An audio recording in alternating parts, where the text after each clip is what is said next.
I don't remember the exact moment it happened, only the feeling. A shift so small it almost escaped my awareness, like a quiet click deep inside my chest. One evening, after a conversation that looked ordinary from the outside, I stepped into my apartment and realized I had lost the exchange without ever being wrong. Not because my ideas were unclear or I lacked evidence, but because I let someone else's tone decide the direction of my mind. That night by the window, watching the blurred lights tremble across the glass, I felt a heaviness settle in a place I didn't know was vulnerable. It wasn't sadness or anger. It was something far more dangerous, an awareness that I had given away a piece of my power without even noticing. You know that feeling, don't you? When the room grows quiet, but your thoughts grow loud, replaying everything you wish you had said with calmness. Your truth was solid, yet you couldn't hold onto it because the emotional storm in the room dragged you out of yourself.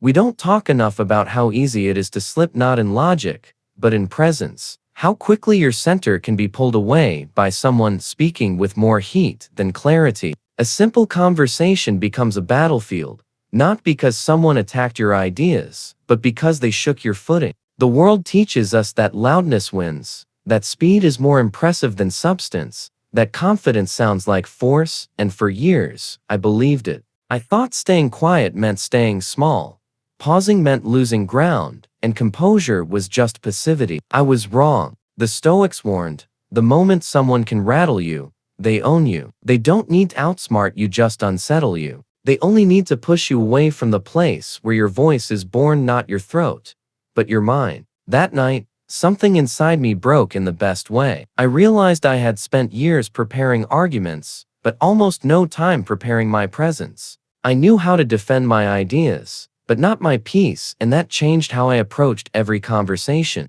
You don't win by speaking faster or louder. You win by staying centered and refusing to carry energy that isn't yours. You hold your ground so quietly that the other person begins to hear themselves more clearly than they hear you. Calmness isn't the absence of emotion, it's the mastery of it. And the one who holds their center holds the room. This shift didn't come as enlightenment, but as a whisper. If I could rebuild my center, no tone or accusation could pull me out of it. I could make my presence louder than any voice in the room without raising my own. Since that moment, I studied how the calmest people navigate chaos: leaders who command respect without volume, people who speak in heated moments as if the world slows to match their breath, people whose silence feels heavier than another's shouting. They all share one rare ability: they respond, not react. They carry nothing that isn't theirs and move through conflict untouched by its flames. This script is about reclaiming your grounding in conversations that try to pull you apart.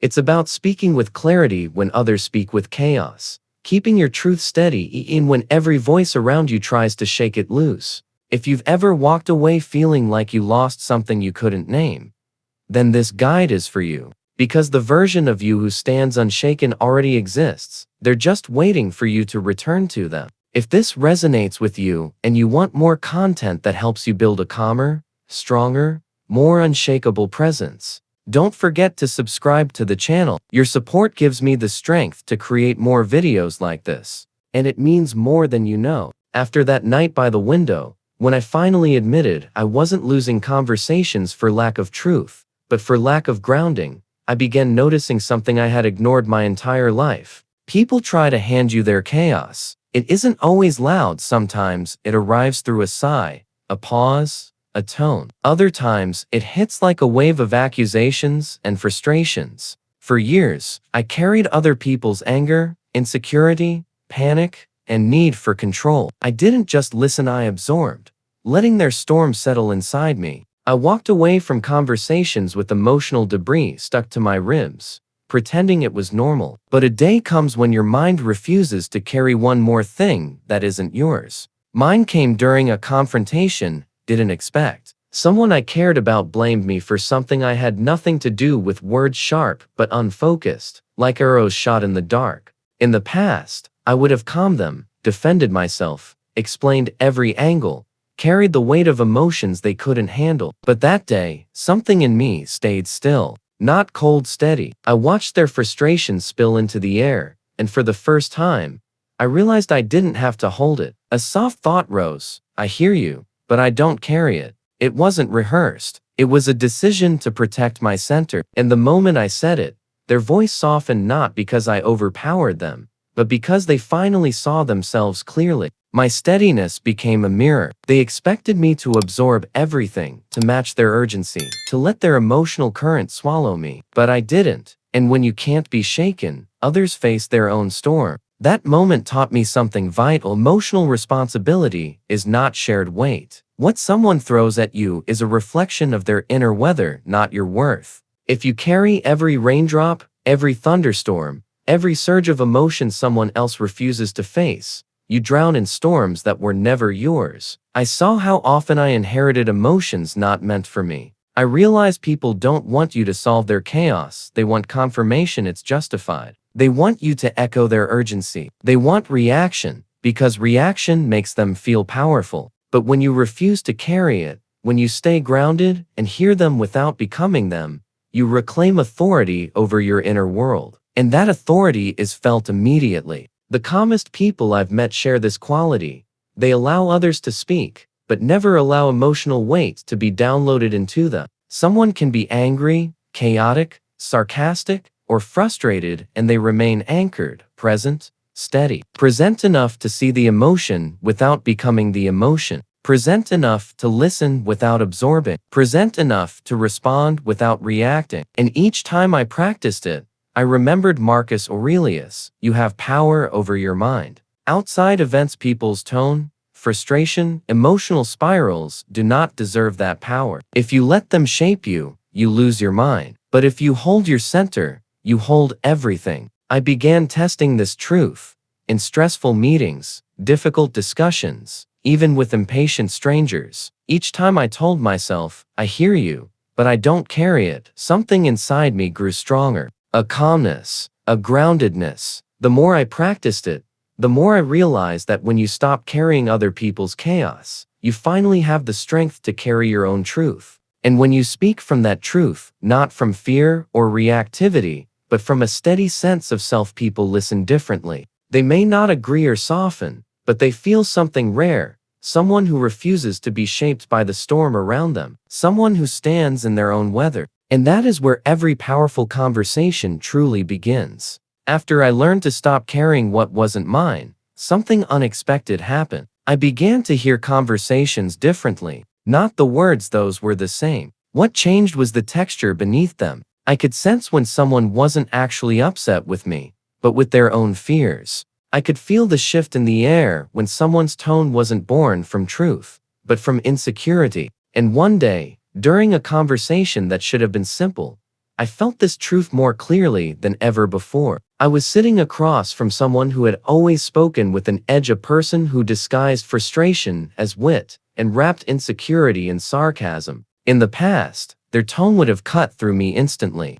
I would have felt my chest tighten, the familiar rise of defensiveness, the instinct to fire back with something sharp enough to level the energy. But this time, I stayed still. I listened, not to the content of their words, but to the tremor hidden beneath their delivery. They weren't trying to hurt me. They were trying not to feel small. And their tone was nothing more than the armor they were to avoid being seen. For a moment, I almost fell into the old trap, reacting to the tone instead of seeing the person behind it. But then the sentence I had been building within myself quietly rose to the surface. That tone doesn't work for me, let's reset. I didn't plan to say it. It felt like it spoke itself. Calm, steady, without a trace of accusation. And what happened next was something I will never forget. Their face shifted, not in anger, not in embarrassment, but in recognition. It was as if the moment I named the energy, the illusion fell apart. Their tone wasn't a weapon anymore. It was simply a mirror reflecting a truth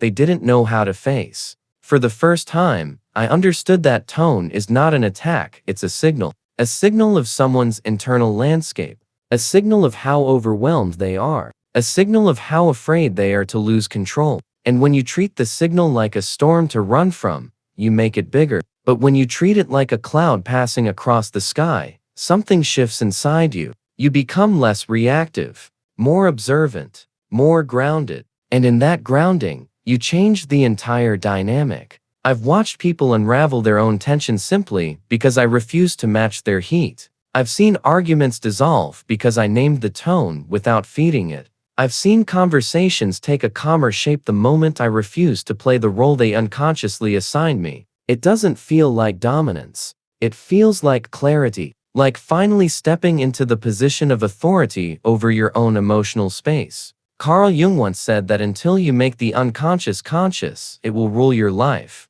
That truth echoed through me that day. By acknowledging the tone without absorbing it, by saying let's reset, instead of letting the moment control me, I wasn't just responding differently, I was seeing differently. And this is what surprised me the most.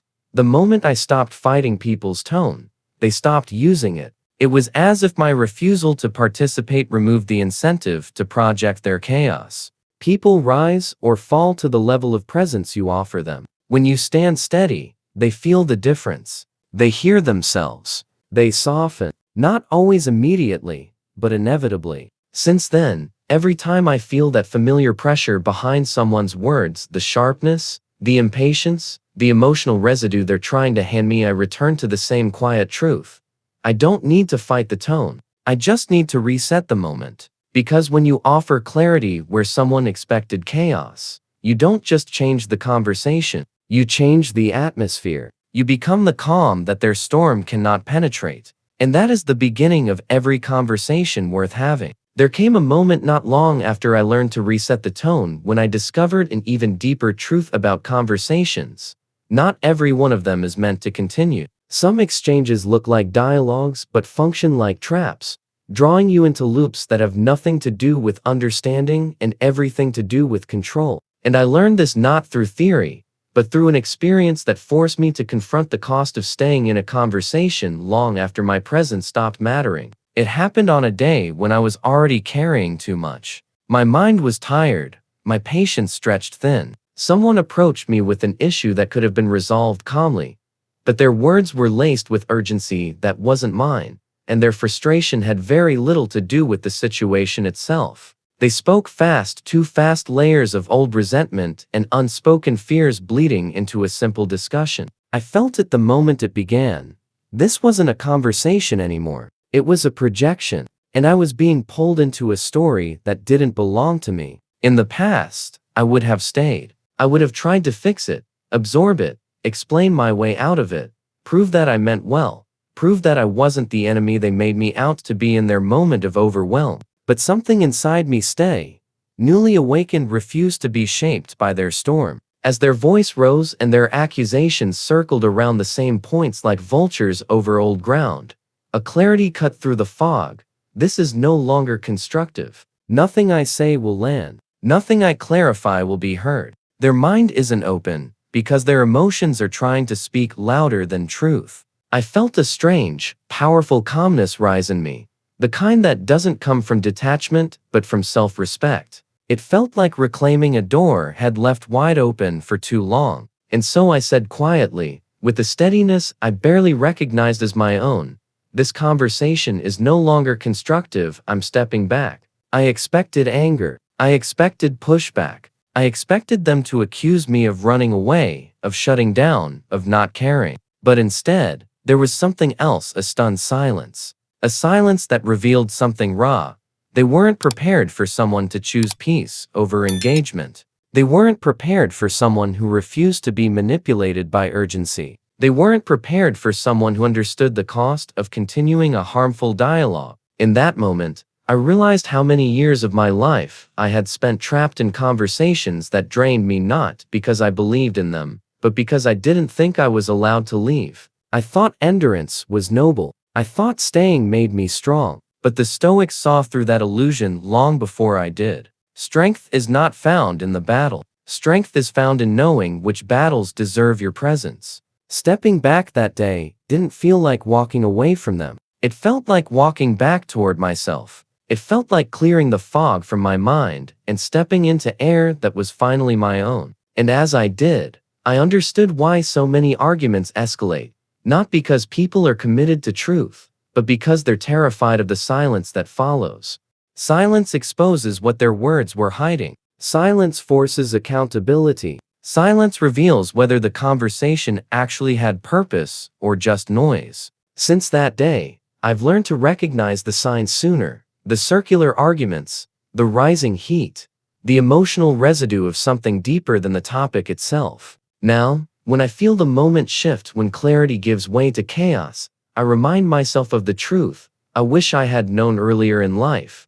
You do not owe anyone access to your mind when their only intention is to win, not understand. And when I step back, the world doesn't fall apart. The relationship doesn't collapse. What collapses are the illusions that I must endure discomfort to keep peace. Illusions that sacrificing my clarity will help someone else find theirs. Illusions that conversations cannot survive without conflict. Sometimes, the most powerful thing you can say is simply, "Not like this." And in that stillness, everything begins to realign. There is a moment that arrives after you finally learn to step back, after you stop fighting unproductive conversations, after you stop absorbing other people's storms, when something even more profound begins to shift inside you. It's subtle at first, almost unnoticeable, like the faint change in air before a season turns. But then one day, in the middle of an ordinary disagreement, it reveals itself fully: the ability to disagree without losing yourself.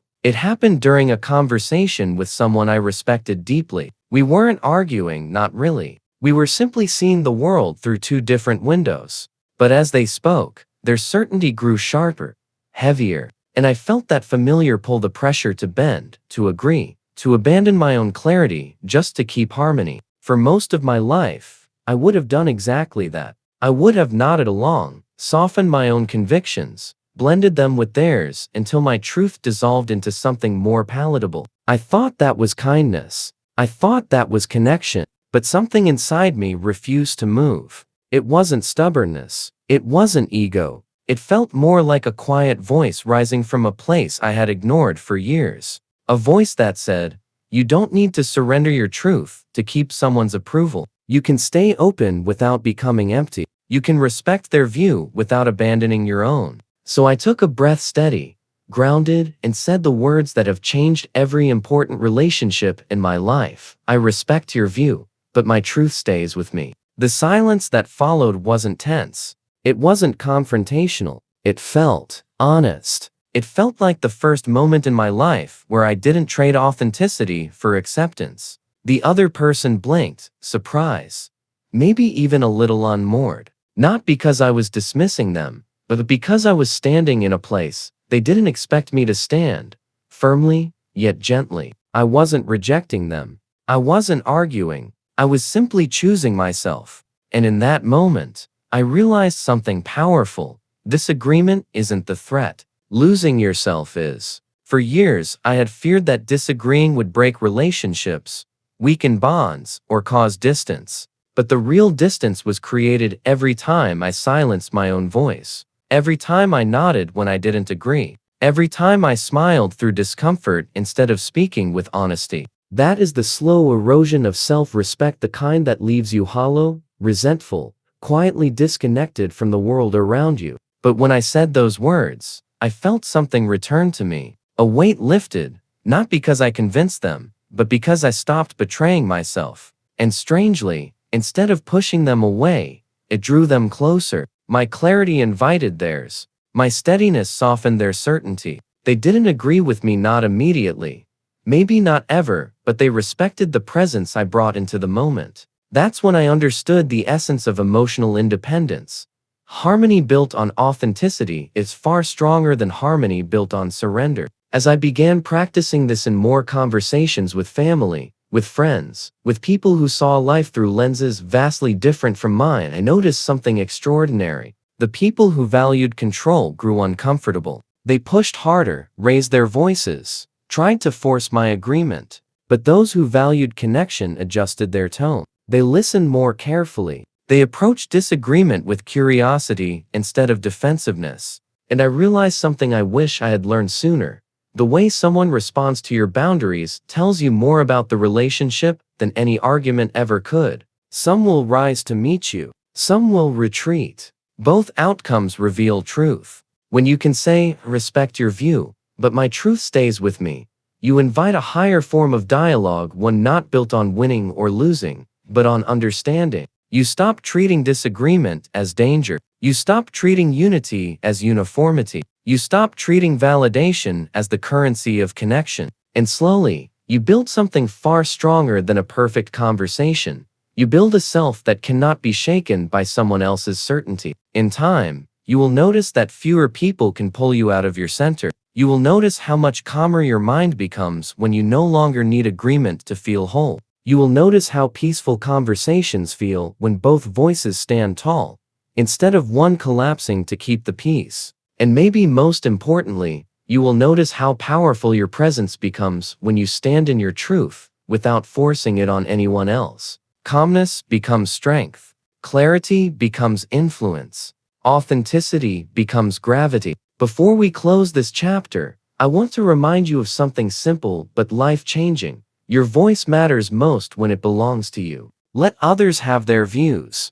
Let them have their certainty. Let them have their noise. You have your truth, and that is enough. If this message speaks to you, if you want to continue becoming the grounded, unshakable version of yourself who doesn't need to shout to be heard or bend to be accepted, make sure to subscribe to the channel. Your support gives me the strength to create more videos like this, videos that help you rise into the person you were always meant to be. And if you're ready, let's keep going. The next chapter is waiting for you.